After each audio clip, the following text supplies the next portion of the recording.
6 months ago, I decided to create filters in augmented reality on Instagram.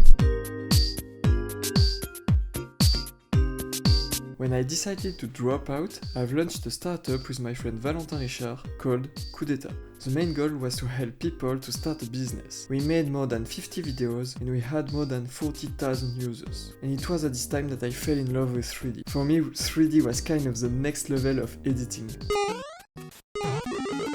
Oh!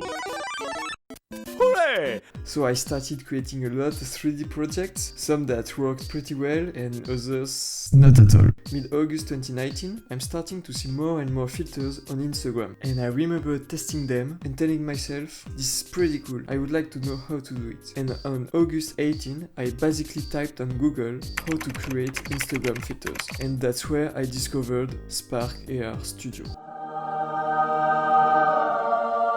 The first thing I wanted to create was an auto filter with a Sharingan, and I had a small advantage. I already knew how to use Illustrator and After Effects. Come on, brother. What's up, fam?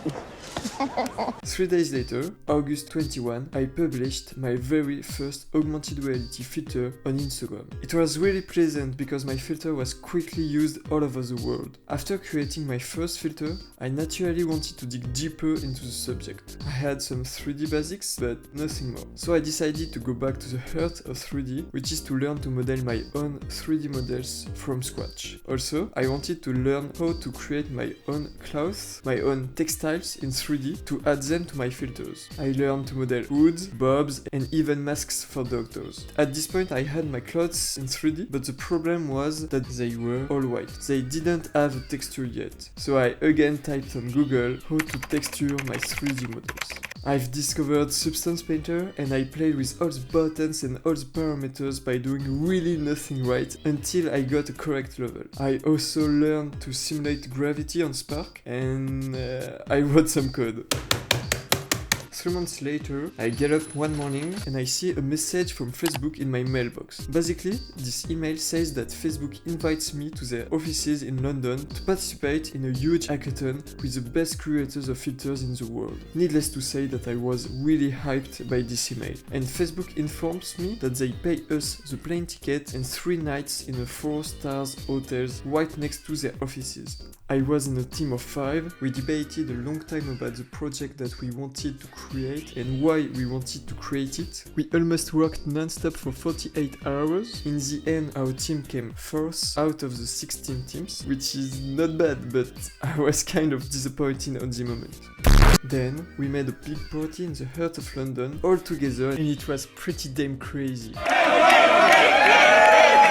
Another thing that I want to talk about is the statistics. A bit like YouTube, which gives lots of stats, Facebook does the same. Basically, it gives you 3 stats. The impressions, which are the number of times your filter has been seen by someone. The captures, which are the number of people who have tried and played with your filter. And finally, the shares, which correspond to the number of people who published your filter in story. And I'm not showing those numbers for show off or anything like that, but really to show you that with an internet connection and a computer, you have the ability to reach millions of people. You can even reach 100 millions of people, and without having to ask permission from anyone, and without having to spend a single penny. Computers allow for infinite leverage without permission. Well, that was basically the summary of my 6 months of filter creation. Today I'm pretty sure to continue to work on the creation of filters and also on augmented reality in general. I was talking about it recently with some friends and I told them that I felt it was a subject that speaks a lot to me, in which I want to dig even deeper. Today I'm working on more advanced things and I hope to make a video on this soon, where I explain how I created my first application in augmented reality. And voila! Thanks for watching and see ya!